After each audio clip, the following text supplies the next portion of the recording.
Hey Flosstube, it's Melissa, the Daily Mail, and I am back for my third Flosstube video. Apologize, this one is going to be probably a couple of days late by the time I get it uploaded. I'm recording this on Sunday afternoon, March 3rd, which is later than I normally like to try and record them on Friday or Saturday every other week. But I have been battling a pulled hamstring muscle or something in my hip flexor, something. And I just wasn't in a position to try and get everything together and get it all set up to record on my normal schedule. So I apologize for being a little late, but better late than never, right? So I am back for episode number 3. And I also wanted to start off and just say a big thank you to everyone who wished me a happy birthday. When I posted my video number 2, it was the day before my birthday, and I did mention that my birthday was the next day.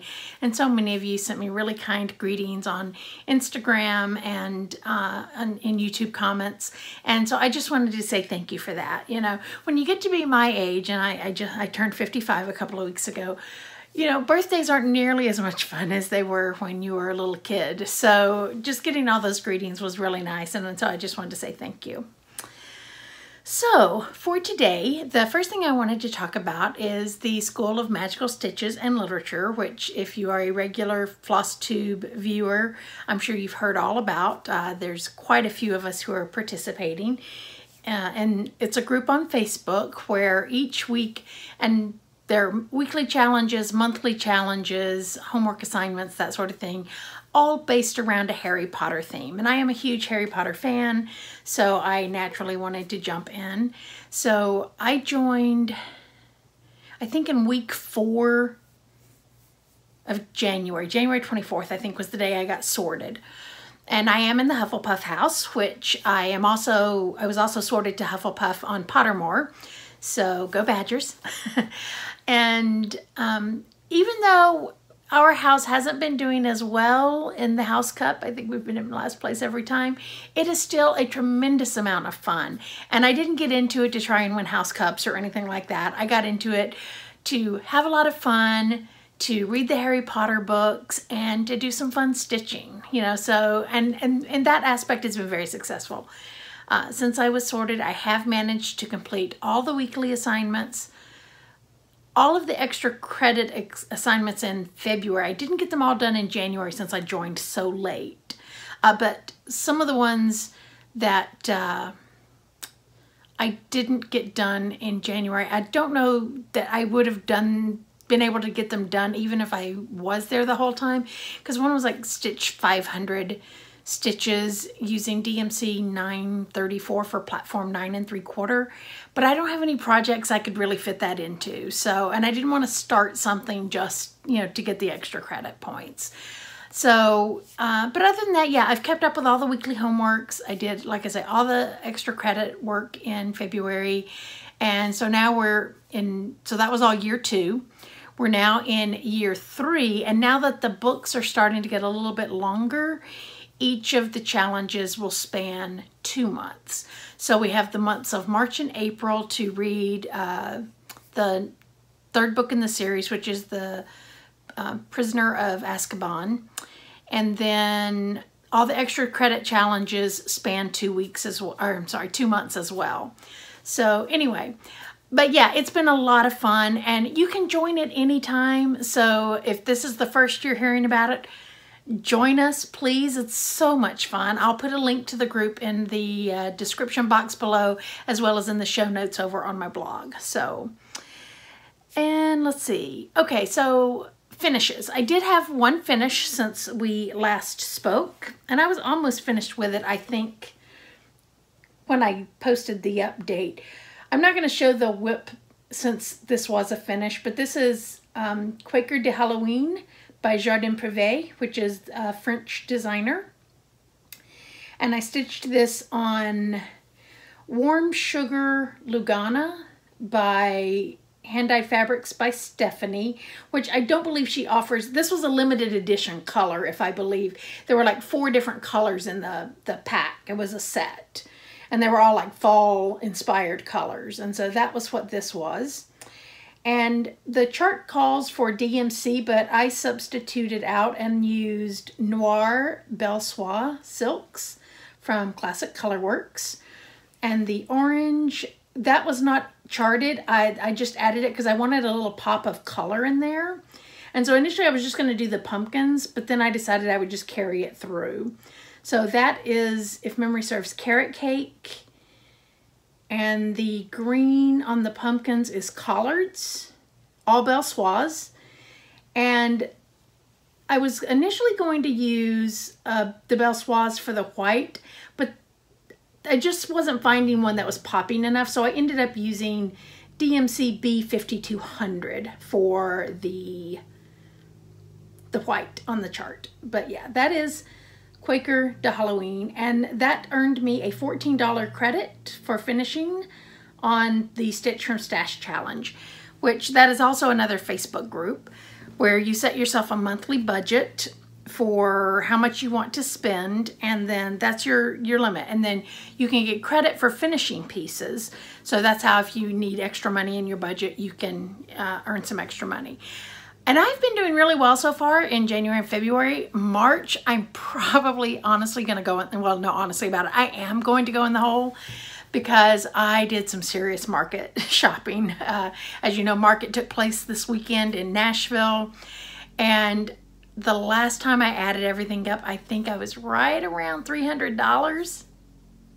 And my current balance on my Stitch from Stash budget is like $147. So yeah, I'm going to need to do either no more spending until this cycle ends at the end of June. So I'll gain another $75 for my, because I have a $25 monthly budget. So April, May, and June will get me another $75. And so that means I need to finish some big pieces. So otherwise I'll end this cycle in the hole. Next, whips. So I did work on 2 existing whips this time, but most of my stitching time was on new starts. I did start 2 new pieces for my birthday and then managed to sneak in another new start in there as well. So I will show you those. My first birthday new start was this. Let's see if I can pull that back. There we go. That looks huge, but it's only an 8.5 by 11 piece of paper. But this is Be Inspired by Stitch Rovia. This was one of my purchases for February that got deducted from my Stitch from Stash budget. This is Emma Congdon is the designer, and I guess it did appear in one of the British cross-stitching magazines a few years ago, but I bought the chart on Etsy. I love it. I have 3 or 4 tattoos myself, and so when I saw that, I absolutely just fell in love with it. And so this is my progress thus far. I started this on February 17th, so I've made really good progress on getting the outlining done. I've decided I'm going to do all of the outlining first and then go in and fill in the color. So yeah, and this fabric was also a purchase in February that came out of my Stitch from Stash. This is Limestone Lugana. I think it's by Weichelt, I believe. But I didn't want, because these, well here, it'll be easier to show you. Since some of these filled in with these kind of lighter beigey type colors, I kind of wanted something I felt like they would maybe pop off of a little more than just white. And so I thought this soft green was really, really pretty and would be a little bit of nice contrast for those colors. And so I will definitely be working on this in March. One of the extra credit challenges for the School of Magical Stitches and Literature is stitching 500 stitches with DMC 310 or some other non-variegated black in honor of Sirius Black. And this is all B3, I'm sorry, not B. This is all DMC 310. So I've got some more outline to do, so I will be using that for that extra credit assignment. Okay, my second birthday start is this piece. This is Day of the Dead with artwork by Maria Demova, who I believe, it sounds like from the name, is probably a Russian artist, but I don't know that for sure. But yeah, isn't that gorgeous? I saw this stitched by another Melissa Flosstuber, Melissa the Cupcake Stitcher. And it totally inspired. I bought this chart last fall, I think it was maybe. And I just kind of had it, you know. Oh, and this is not part of, I got it on Etsy, but that's what I'm stitching it on for now. 25 count antique white Lugana.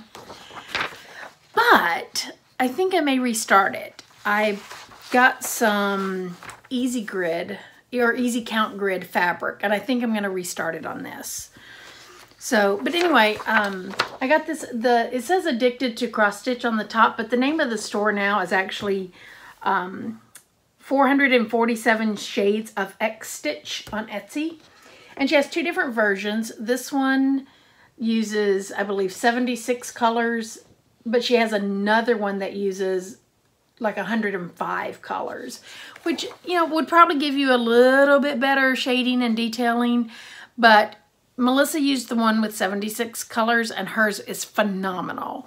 So I just decided I would go with that one and not have so many threads to park and move and that sort of thing. So, but here's where I'm at so far. And again, I started this on February 17th. And so I've got 600, I'm doing it in tent stitch. I don't know how well that will show up, but which is just a half cross basically. But, and I put in some metallic sulky to grid, but then when I look at the size of this piece of fabric, the amount of gridding that would require is insane to me. And so that's why I think, since I'm only 600 stitches in, I think I'm going to restart it on the easy grid, which if you're not familiar with easy count grid, the grid is printed in 10 by 10 blocks, you know, just like you would grid your fabric normally. And then when you're done with the piece, you soak it in some warm water and those lines all dissolve, which I don't necessarily know that that's going to be that important for me because this is a full coverage piece. So, I mean, you're not going to see those grid lines anyway. So, but I mean, it is DMC, so I could easily do that when I'm done. So, but yeah.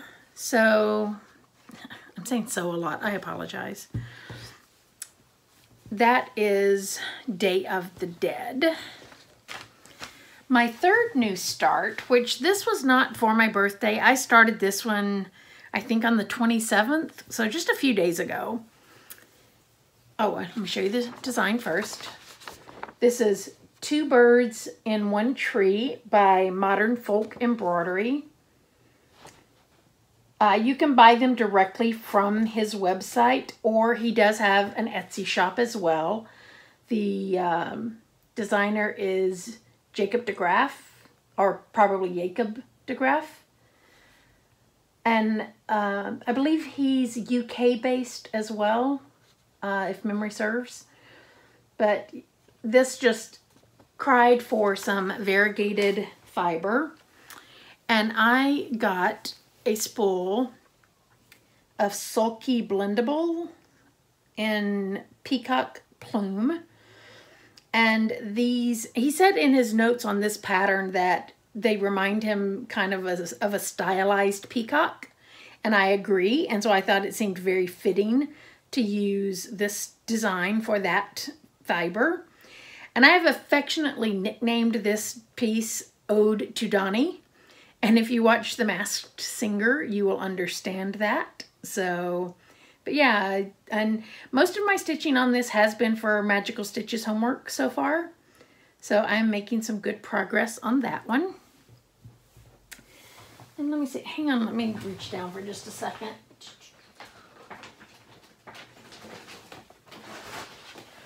I wanted to grab this fiber to show it to you. So this is the Sulky Blendable. Try and get it to focus on it. I don't feel like it's giving you a nice crisp focus on that. But this is a 330, I can't remember if it's yards or meters. 330 yards, 300 meters of the Sulky 12 weight cotton. You can also get these in what they call Sulky Petites, which are 50 yards. But since I wanted to do this, you know, on a large monochromatic piece, I ended up getting the regular spool. And one strand of this fiber is equal to 2 strands of DMC. I mean, I know it's hard to tell on here since you don't have a point of reference, but that makes it so nice for stitching because you don't have to worry about, you know, splitting stitches. You don't have to railroad. You can just fly and stitch. So, as is evidenced by how far I've gotten in just a matter of 3 or 4 days. And that's not been the only thing I've stitched on in those 3 or 4 days. So, I know Sulky was at market this weekend, and Julie from Gulf Coast Stitches, which I'll have all these links in the show notes, by the way. She bought a bunch of the Sulky threads when she was there. And if you haven't tried them, I really encourage you, give them a try. They're just such a dream to stitch with to me. But I did do some work on my Taj Mahal mandala by Chatelaine. What I did was this motif here in the corner. I've been working on that. Had a couple of different magical stitches challenges that this piece fit for. And so that was some work I did on that one. Ooh, let me back up. There we go. Now you can see it all. All my work at least. So, and that is on 32 count Ray of Light linen, which is unfortunately discontinued.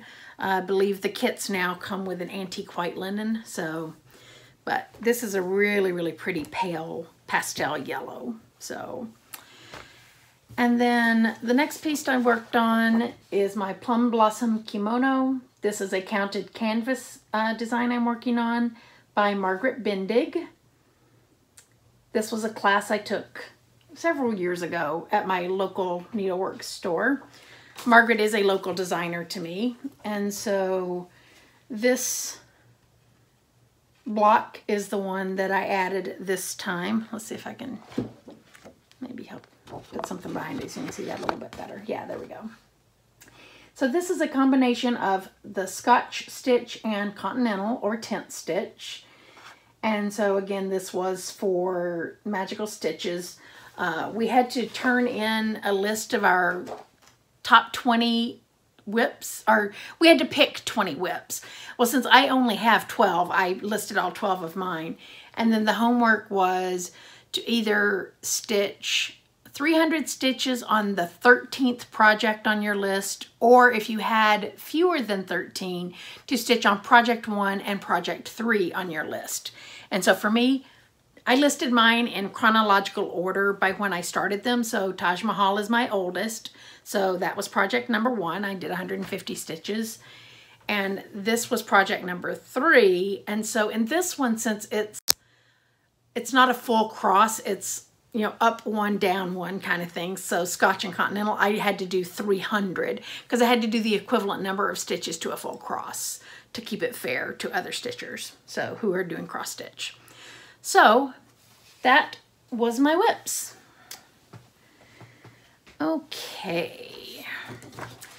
The next thing, I thought I would show an update of my Ort jar. I've lost my monitor again for some reason, so I'm going to have to be looking in the camera to see this to hope I get it right. So here on this side are the Orts I added for February. You can see there's a lot of black in there. That's because I did a lot of stitching on Be Inspired. And then there's a lot of like bright oranges and yellows and purples below that. And that was from where I was stitching on Halloween Cat, which I had showed that finish in my last video. So yeah, but those are all of my Orts so far for 2019. That's the January Ort pile and the February Ort pile.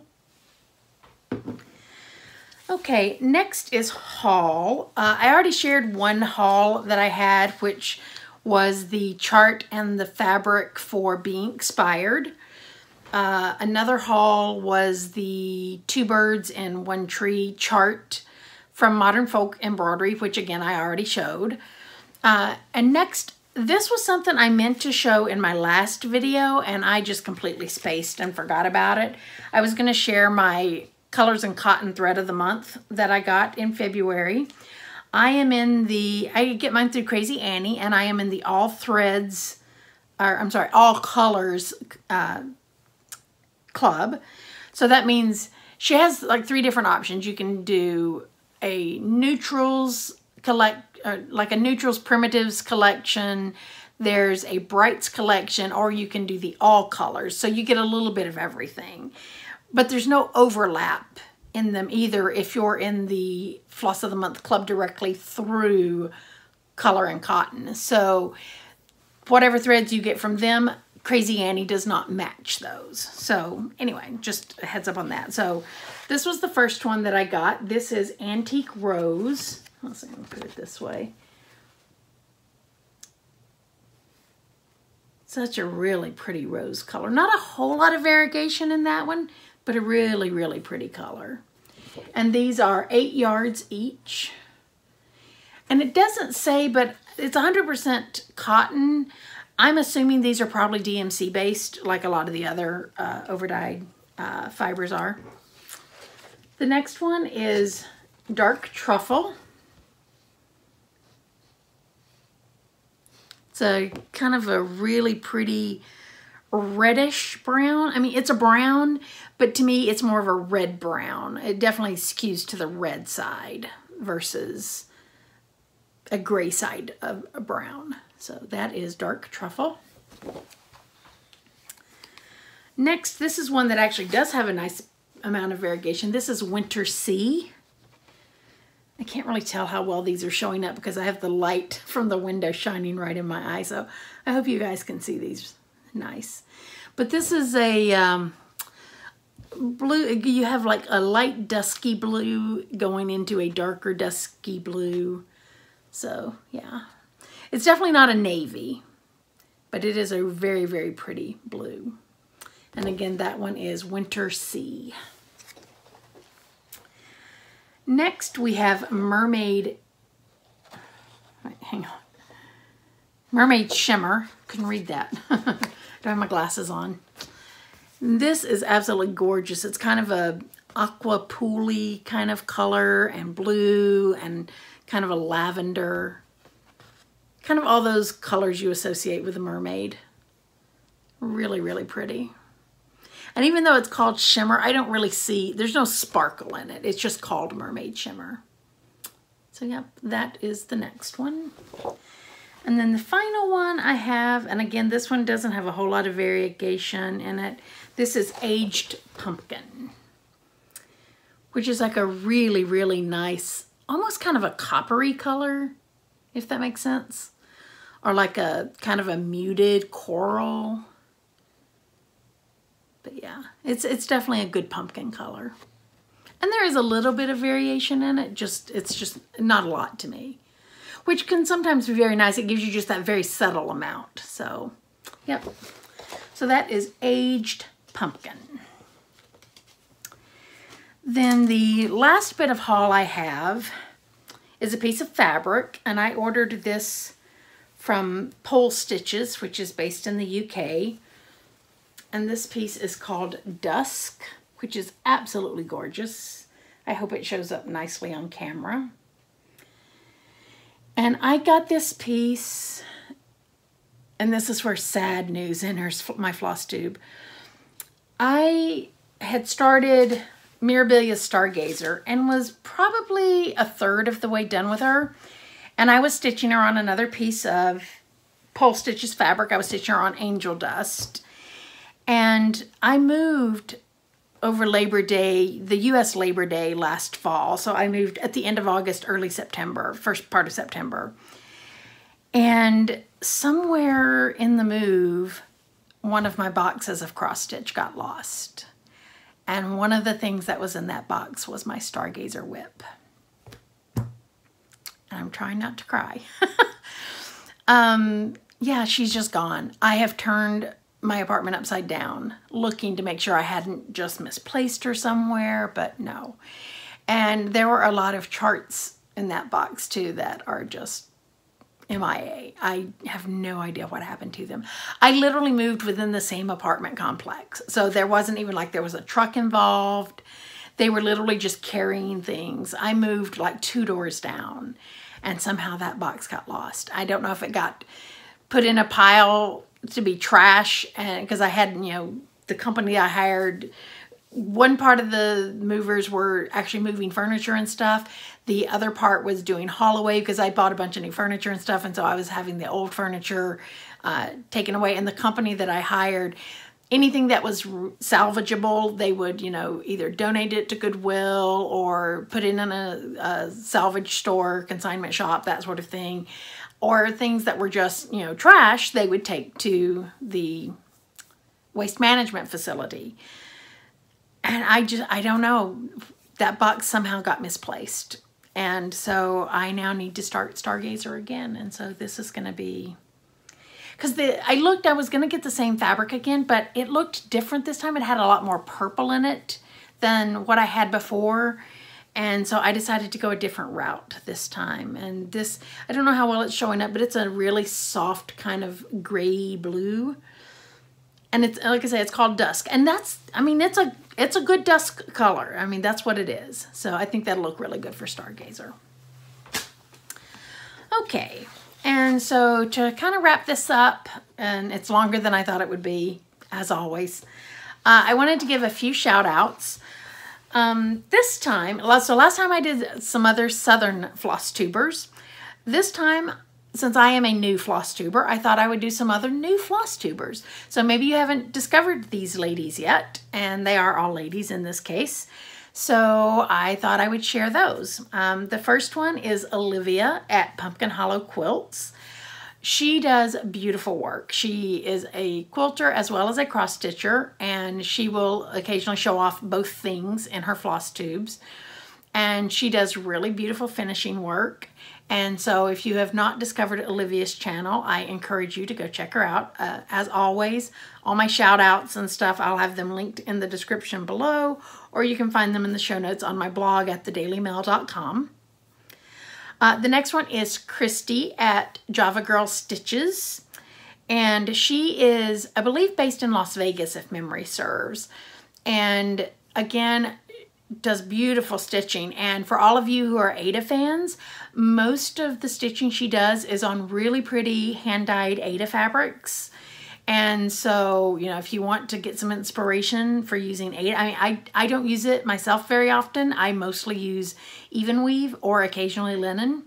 But if you're interested in getting some inspiration for using Aida, definitely check out Java Girl Stitches, Christy.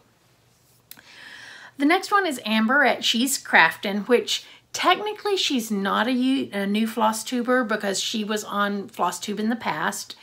And then for personal reasons, she took down her channel as well as her Instagram, but she's back now. So, and she started, you know, all over, so it's all new videos. And so definitely go and check her out. She is very much like me in that she doesn't necessarily, it doesn't bother her if she doesn't finish something. So, and that's kind of the way I am. I mean, I do enjoy finishing pieces, but I don't ever care if I do an FFO out of it. I just enjoy stitching. So now she has loads more whips than me though. My whip count is fairly contained at the moment. So, but she has a lot of whips. And so there's a lot of opportunities there to see some really beautiful stitching from her. So, and then the last one is Amy and Memory from The Current Stitchuation, which I am in love with that channel name. That is so clever. I love a good pun, and that's a good one. So Memory is more of the stitcher, and Amy is a new budding designer. Her design label is Barefoot Needle Arts, and they were able to go to market over the weekend, not as a designer. They were there because they have a retail license, so they were there to basically just network and kind of make some connections and see how things go so that hopefully they can go back next year as a designer. And she has some really cute designs. They have an Etsy store, so you can check that out. You can find the link on their channel. And they're just really cute, adorable. They are, I believe, in the Charlotte area, I think. I think that's what memory serves. And they've got 3 videos so far. So, and their latest one, they did do at least one, maybe two segments from their hotel in Nashville talking about the market experience. So that was really cool. So I think that is it. So I hope everyone has enjoyed this latest edition of my Flosstube channel. And I will hopefully, it'll probably be a little less than 2 weeks now. The next time I'm back, I do hope to come back on Friday or Saturday in like 11, 12 days from now. So I don't have a calendar in front of me, so I don't know what the date will be. So, okay. But yeah, so thanks everyone, and I hope you have a great couple of weeks and do some great stitching. All right, bye-bye guys.